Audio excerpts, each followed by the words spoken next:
Si un homme est en Christ, il est une nouvelle personne, une nouvelle créature. Toutes choses sont nouvelles.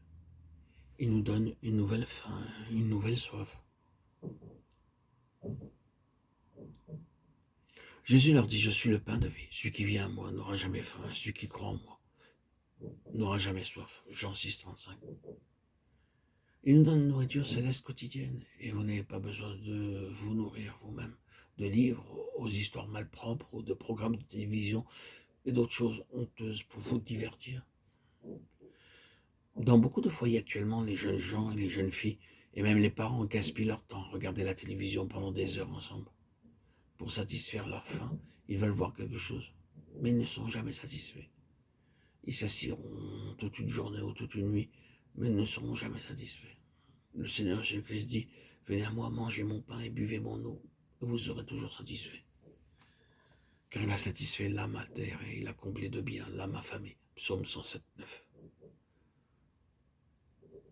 Seul le Seigneur peut satisfaire votre faim et votre soif. Autrement, vous gaspillez votre temps, votre argent et votre énergie à faire des choses du sable, des choses honteuses. Et encore, vous ne serez jamais satisfait. Cela représente le sable. C'est, pour illustration, verser de l'eau sur du sable. Le Seigneur Jésus-Christ vous a-t-il satisfait? Sinon, venez à lui. Si un homme est en Christ, il est une nouvelle créature. Finalement, nous ne vaincrons pas le diable avec des armes mondaines, car les armes avec lesquelles nous combattons ne sont pas charnelles, mais elles sont puissantes par la vertu de Dieu pour renverser des forteresses. 2 Corinthiens 10, 4.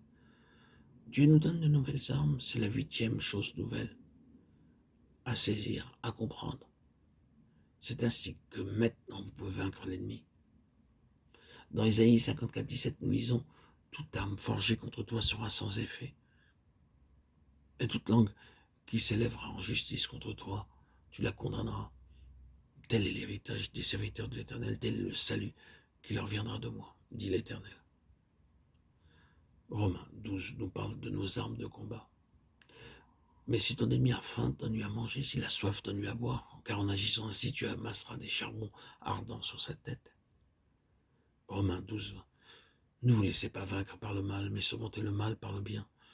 Les nouvelles armes de notre combat sont l'amour, la douceur, la compassion, la prière, la tolérance et la patience. En découvrant et en faisant la volonté de Dieu et en honorant la parole de Dieu, nous vaincrons l'ennemi. Ce ne sont pas des disputes ou des batailles, des luttes ou de la haine. Pas plus que par la jalousie ou par d'autres armes mondaines que nous pourrons vaincre l'ennemi. Si un homme est en Christ, il est une nouvelle créature. Les choses anciennes sont passées. Voici, toutes choses sont devenues nouvelles. 1 Corinthiens 5, 17. Êtes-vous réellement devenu une nouvelle personne? Pouvez-vous dire joyeusement et véritablement, bien qu'en toute humilité, qu'un certain jour, à un certain endroit, le Seigneur Jésus vous a rencontré et a changé votre vie et a fait de vous une personne entièrement nouvelle? Vos habitudes, votre conduite, vos manières et votre visage ont-ils complètement changé? Lisez donc la parole de Dieu et faites appel à lui si vous voulez qu'il vous pardonne et vous transforme et fasse de vous une nouvelle personne. Frères et sœurs en Christ, bien-aimés, auditeurs, auditrices, mes chers abonnés, mes chers amis, soyez bénis pleinement.